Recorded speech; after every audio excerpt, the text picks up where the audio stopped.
মাথা ব্যথা নিয়ে আমাদের কতটা মাথা ঘামানো উচিত? আপনারা কি জানেন প্রায় 70 থেকে 80% মানুষজন জীবনে কোনো না কোনো সময় মাথা ব্যথায় ভুগেছে। নমস্কার, আমি doctor Rituparna Das, interventional pain physician. মাথা ব্যথার আমরা মূল কারণ হিসাবে প্রায়ই মাইগ্রেন বলে থাকি, কিন্তু আপনারা জানেন যে মাইগ্রেন কিন্তু মাথা ব্যথার সবচেয়ে কমন কজ নয়। সবচেয়ে কমন কজ হলো টেনশন টাইপ হেডেক। এবং আমাদের মাথা ব্যথার প্রায় 80 থেকে 90% কিন্তু বিনাইন টাইপ অফ হেডেক হয়, মানে যেটায় চিন্তার কোনো কারণ থাকে না।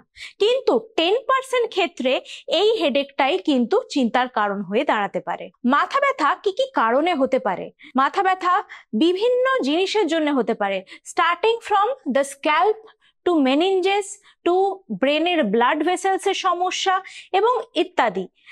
এবং যখন মাথাটা ব্যথা হচ্ছে আমাদের কিছু কিছু জিনিস রুল আউটও করে নিতে হবে। যেমন ধরুন, মাথা ব্যথাটা কি চোখের থেকে আসছে? যদি চোখের পাওয়ার চেঞ্জ হয়ে গিয়ে থাকে তার থেকেও মাথা ব্যথা হতে পারে।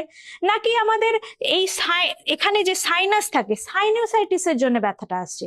নাকি আমাদের কোনো দাঁতে পোকা ধরেছে বা দাঁতের কোনো সমস্যা থেকে মাথা ব্যথাটা হচ্ছে? তো আগেই শুরুতে আমাদের এই জিনিসগুলোকে রুল আউট করে নিতে হবে। কিছু কমন হেডেকের আমরা সাইডগুলো জেনে নিই, কোন জায়গা থেকে হয় এবং কি প্রেজেন্টেশন হয়। সবচেয়ে কমন যেটা, সেটা হচ্ছে টেনশন টাইপ হেডেক। এখানে আমাদের মোস্টলি মাথার পুরো এই অংশটা জুড়ে, মানে বাইল্যাটারালি দু সাইড জুড়েই ব্যথাটা হবে এবং মনে হবে কেউ একটা কোনো ফেটটি বেঁধে রেখেছে, মানে টাইট ব্যান্ড বেঁধে রেখেছে, এই ধরনের সেন্সেশন হবে। এর সাথে সাথে কখনো কখনো হালকা ফোনোফোবিয়াও থাকতে পারে, কিন্তু সবসময় যে থাকবে এমনটা কথা নেই। এই টেনশন টাইপ হেডেক কখনো কখনো 30 মিনিট থেকে শুরু করে 7-8 দিন অবধি চলতে পারে। এবং এটা নাম থেকেই বুঝতে পারছেন, টেনশন টাইপ হেডেক, এটা মোস্টলি স্ট্রেস বা টেনশন থেকে হয়। এটা মেন্টাল স্ট্রেসও হতে পারে বা ফিজিক্যাল স্ট্রেসও হতে পারে। আর রইল মাইগ্রেন। মাইগ্রেনের ব্যথাটা ইউজুয়ালি ইউনিল্যাটারাল, মানে এক সাইডে হয়, কিন্তু এমন নয় যে বাইল্যাটারাল হবে না। কখনো কখনো খুব রেয়ার ক্ষেত্রে বাইল্যাটারালও দেখা যেতে পারে। মাইগ্রেনের সাথে টেনশন টাইপ হেডেকের মেন ডিফারেন্স হচ্ছে এটা একটা থ্রবিং টাইপ অফ হেডেক, মানে কোনো ব্লাড ভেসেল যদি দপ দপ করে, সেই দপ দপ ধরনের ব্যথা। এই মাইগ্রেনের ব্যথাটা 3-4 ঘন্টা থেকে শুরু করে 2-3 দিন অবধি থাকতে পারে। যখন মাইগ্রেনের ব্যথা হবে তার সাথে সাথে আপনার ফোনোফোবিয়াও থাকতে পারে। সেটা কি? মানে যখন মাথা ব্যথাটা হচ্ছে তখন খুব বেশি আলো দেখলে মাথা ব্যথাটা আরো বেড়ে যেতে পারে, বা খুব বেশি জোরে কোনো সাউন্ড হলে মাথা ব্যথাটা আরো ইন্টেন্সিটি বেড়ে যায়। মাইগ্রেনে কখনো কখনো বমি বমি ভাব থাকতে পারে, এমনকি কিছু কিছু মানুষের বমিও হতে পারে। মাইগ্রেন আইডেন্টিফাই করার কিছু ট্রিগারিং ফ্যাক্টর থাকে কিছু কিছু মানুষের। যেমন ধরুন, কারোর কোনো স্পেসিফিক গন্ধ বা কোনো স্পেসিফিক পারফিউমে তার মাথা ব্যথাটা বেড়ে যাচ্ছে, কোনো স্পেসিফিক খাবার দাবার, যেমন ধরুন চকলেট, চিজ, এই ধরনের খাবার দাবারেও কিন্তু মাইগ্রেনের মাথা ব্যথা বেড়ে ওঠে। আবার কারোর ধরুন রোদে বেরোলে, ডাইরেক্ট সানলাইট পড়লে তখন মাথা ব্যথাটা বেড়ে যাচ্ছে, বা কারোর খুব বেশিক্ষণ না খেয়ে থাকলে, খিদে পেটে থাকলে মাথা ব্যথাটা বেড়ে যাচ্ছে। মাইগ্রেনে এই ধরনের কিছু ট্রিগারিং ফ্যাক্টরস দেখা যেতে পারে। এর সাথে সাথে কিছু কিছু মানুষের আবার অরা দেখা যেতে পারে। অরা জিনিসটা কি? হঠাৎ করে যখন মাথা ব্যথাটা শুরু হচ্ছে, চোখের সামনে একটা আলোর ছটা দেখছেন, বা একটু ব্লারিং টাইপ অফ হয়ে যাচ্ছে ভিশন, এই ধরনের জিনিসপত্রকে অরা বলা হয়। কিছু কিছু ক্ষেত্রে এই অরাও থাকতে পারে মাইগ্রেনের হেডেকের সাথে। মাইগ্রেনে অনেক সময় আমরা ফ্যামিলি হিস্ট্রি দেখে থাকি। যদি কারোর মা বাবার মাইগ্রেন থেকে থাকে, তাদের বাচ্চার মাইগ্রেন হওয়ার চান্স অনেকটা বেড়ে যায়। আবার যদি ধরুন যারা কন্ট্রাসেপটিভ পিলস খান, বা ধরুন অ্যান্টিহিস্টামিনিক ওষুধ, মানে অ্যালার্জির জন্য বহুদিন ট্রিটমেন্টে আছেন, তাদের ক্ষেত্রেও কিন্তু মাইগ্রেনের এই মাথা ব্যথাটা অনেকটা হওয়ার চান্স বেড়ে যায়।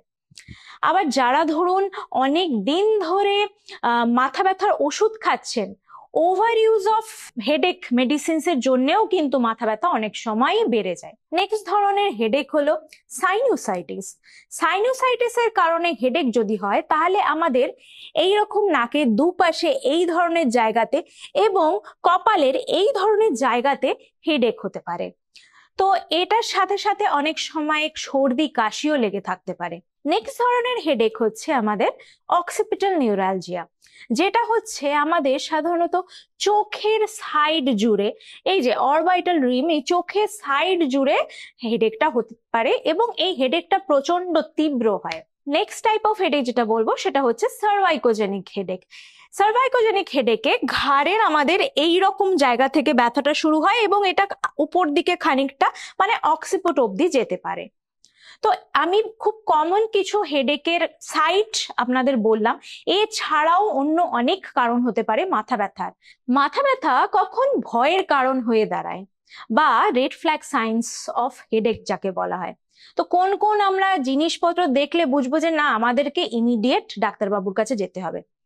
এক, মাথা ব্যথা যখন শুরু হচ্ছে তার সাথে সাথে সর্দি কাশি, ঠান্ডা লাগা, কখনো কখনো জ্বর আসা এবং তার সাথে সাথে ঘাড় শক্ত হয়ে যাওয়া মানে নেক স্টিফনেস, এই ধরনের যদি সাইন এন্ড সিমটম দেখতে পাই তাহলে অবশ্যই ইমিডিয়েট ডাক্তারের কাছে যেতে হবে, কারণ এটা ব্রেনে ইনফেকশন বা মেনিনজাইটিস বা এনসেফালাইটিস ধরনের অসুখের লক্ষণ। সেকেন্ডলি, যদি আপনার বয়স অনেকটা বেশি হয় 50-60-এর দিকে এবং প্রথমবার আপনার মাথা ব্যথা ধরা পড়েছে, তাহলে অবশ্যই ডাক্তারের পরামর্শ নেবেন। অনেক সময় বেশি বয়সে যখন মাথা ব্যথা ধরা পড়ছে কোনো ক্যান্সার বা টিউমার ব্রেনে আছে কিনা সেটা আমাদেরকে রুল আউট করে নিতে হবে। তৃতীয়ত, আপনার যদি মাথা ব্যথাটা হঠাৎ করে প্রচন্ড বেশি ভাবে শুরু হয়, যেটাকে আমরা থান্ডার ক্ল্যাপ হেডেক বলে থাকি, মানে এতটাই তীব্র যে আপনি জীবনে ফার্স্ট টাইম এরকম এক্সপিরিয়েন্স করছেন, তো এই ধরনের মাথা ব্যথা কিন্তু অনেক সময় মাথায় কোনো সাডেন ব্লাড ক্লটিং বা রক্তক্ষরণ হলেও কিন্তু দেখা যেতে পারে। চতুর্থত, আপনার যদি মাথায় কোনো চোট লাগে এবং তারপরেই আস্তে আস্তে মাথা ব্যথাটা প্রচন্ড বেড়ে যায়, তাহলেও কিন্তু ডাক্তারের কাছে পরামর্শ নিতে হবে। এবং লাস্টলি, আপনার যদি মাথা ব্যথার ইন্টেন্সিটি এবং ফ্রিকোয়েন্সি দুটোই সাডেনলি খুব বেশি বেড়ে যায়, তাহলে অবশ্যই মাথায় রাখতে হবে যে কোনো টিউমার বা সাবডিউরাল হেমাটোমা হলো কিনা। সেক্ষেত্রে অবশ্যই একজন ডাক্তারবাবুর পরামর্শ আপনাকে নিতে হবে। এবার আমি কিছু ঘরোয়া পদ্ধতিতে আপনাদের মাথা ব্যথা কি করে কম করবেন সেই বিষয়ে বলবো। Most common type of headache আপনাদের অলরেডি বলেছি, সেটা হচ্ছে tension type of headache. Tension type of headache কথাটার মধ্যেই টেনশন আছে, মানে এটা স্ট্রেস বা টেনশনের জন্য হয়ে থাকে, কিন্তু শুধু টেনশনের জন্যই নয়, অনেক সময় দেখা যাচ্ছে যে কম ঘুমালেও মাথা ব্যথা হচ্ছে, মানে আপনার ঘুমটা কম হচ্ছে, ইনসমনিয়া আছে, রাতে অনেকক্ষণ জেগে থাকছেন, যখন ঘুমাচ্ছেন এবং ঘুম থেকে উঠছেন তখন মাথা ব্যথাটা প্রচন্ড বেড়ে যাচ্ছে। এই ইনসমনিয়া আর হেডেক একটা ভিশিয়াস সাইকেলে চলে। যত বেশি ইনসমনিয়া হয়, ঘুম হয় না, তত বেশি সকালে উঠে হেডেক বাড়ে এবং যত বেশি হেডেক হয় রাতে ঘুম আসতে অসুবিধা হয়, আবার ইনসমনিয়া হয়। তো এই যে ভিশিয়াস সাইকেল, এটাকে আমাদেরকে ব্রেক করতে হবে এবং আমাদের বডিকে একটা সার্কাডিয়ান রিদমে আনতে হবে, মানে আমাদের দিনে কম করে 7 থেকে 8 ঘন্টা ঘুমানো প্রয়োজন, সেই জিনিসটা আমাদের শরীরকে দিতে হবে এবং একটা ফিক্সড টাইমে ঘুমানো এবং ফিক্সড টাইমে ওঠা, এই জিনিসটাকে প্র্যাকটিস করতে হবে। তাহলেই দেখবো যে আমাদের এই ইনসমনিয়ার কারণে যে মাথা ব্যথাটা হচ্ছে সেটা অনেকটাই কমে এসেছে। সেকেন্ডলি, আমাদের অনেকেরই ল্যাপটপে অনেকক্ষণ ধরে কাজ করতে হয়, বা ধরুন অনেকে অনেকক্ষণ ধরে টিভি দেখছেন বা ফোনে রিলস চেক করছেন, এই স্ক্রিন টাইম বেড়ে যাওয়ার ফলেও কিন্তু আমাদের হেডেক হয়। তো আমাদেরকে, যাদের এরকম স্ক্রিন টাইম বেশির জন্য হেডেক হচ্ছে, তাদেরকে এই স্ক্রিন টাইমটাকে একটু কমিয়ে আনতে হবে। এবং একটা জিনিস যেটা আমরা করতে পারি, রাত্রিবেলা ঘুমাতে যাওয়ার আগে 1-2 ঘন্টা আগে ফোনটাকে বা ল্যাপটপটাকে সাইডে সরিয়ে রাখলাম, মানে স্ক্রিন টাইমটাকে আমরা বন্ধ করে দিলাম। তাতে দেখবেন আপনার খুব ইজিলি ঘুমও আসছে এবং আপনি এই হেডেক থেকে ভুগছেন না। আমাদের বাঙালিদের অনেকেরই অভ্যেস আছে চা, কফি বা ধরুন কোক জাতীয় বেভারেজেস খুব বেশি সেবন করা। এই টাইপ অফ বেভারেজেসে কিন্তু ক্যাফেন কন্টেন্ট অনেকটা বেশি থাকে। এই ক্যাফেনের মেন কাজ হচ্ছে আমাদের ব্রেনে ব্লাড ভেসেলস গুলোকে ডাইলেট করা, এর ফলেও কিন্তু হেডেক হতে পারে। তো আমাদেরকে চেষ্টা করতে হবে, যাদের চা কফি খেয়ে অনেক বেশি হেডেক হচ্ছে তাদের এই চা কফিটা একটু কম খাওয়া। অনেক সময় খালি পেটে থাকলেও কিন্তু আমাদের হেডেক বা মাথা ব্যথা হতে পারে। তো খালি পেটে থাকলে কি হয়, আমাদের বডিতে ব্লাড লেভেল অফ গ্লুকোজ যেটা থাকে সেটা অনেকটা কমে যায়। তার ফলে কি হয়, ব্রেনেও গ্লুকোজ লেভেল কম হয়। এর থেকে আমাদের হেডেক শুরু হয়। তো আমাদের চেষ্টা করতে হবে ফ্রিকুয়েন্ট স্মল মিলস, মানে কিছুক্ষণ ছাড়া ছাড়া অল্প কিছু খাবার খেতে হবে এবং পেটটাকে ভর্তি রাখতে হবে। অনেকের ক্ষেত্রে আমরা দেখি যে গরমকালে মাথা ব্যথাটা বেড়ে যাচ্ছে, সেটা কিন্তু অনেক সময় ডিহাইড্রেশনের ফলে হতে পারে। শরীরে জল কমে আসলেও কিন্তু মাথা ব্যথা হতে পারে। তো আমাদেরকে সবার আগে একটা অ্যাডিকুয়েট হাইড্রেশন মেনটেন করতে হবে। দিনে 3 থেকে 4 লিটার জল আমাদের খেতে হবে। যাদের মাইগ্রেনের ধরনের মাথা ব্যথা আছে তাদের কিছু ট্রিগারিং ফ্যাক্টরস হয়, যেমন স্পেসিফিক কিছু পারফিউম বা গন্ধ থেকে মাথা ব্যথা বাড়তে পারে, কিছু খাবার যেমন কফি, চিজ, এই ধরনের চকলেট, এই ধরনের খাবার থেকে বাড়ে। তো এই ধরনের খাবার তাদেরকে অ্যাভয়েড করতে হবে। অনেক সময় রোদে বেরোলেও আমাদের মাথা ব্যথা বাড়ে। তো যখন আমরা বাইরে রোদে বেরোচ্ছি একটা ছাতা ব্যবহার করতে হবে। এবং লাস্টলি আমাদের এই যে টেনশন টাইপ হেডেক যেটা হয় মোস্টলি ওভার স্ট্রেসের ফলে হচ্ছে। তো এই স্ট্রেস থেকে বেরোনোর জন্য আমরা কিছু রেগুলার এক্সারসাইজ করতে পারি বা কিছু কিছু মেডিটেশন বা যোগা থেরাপি আমরা ট্রাই করতে পারি। এই সব কিছু করলে আমরা অনেকটাই হেডেকের থেকে রিলিফ পেতে পারি।